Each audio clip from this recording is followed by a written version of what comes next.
To set AOD to show when tapped while titter mode routine is active in Samsung Galaxy S23 Ultra, first you have to set AOD display mode in this routine. To tap to show.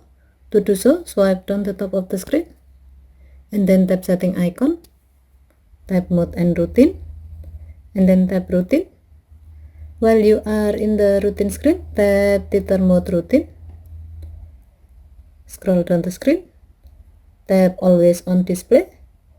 Under display mode section, select tap to show and then tap down button to save the change.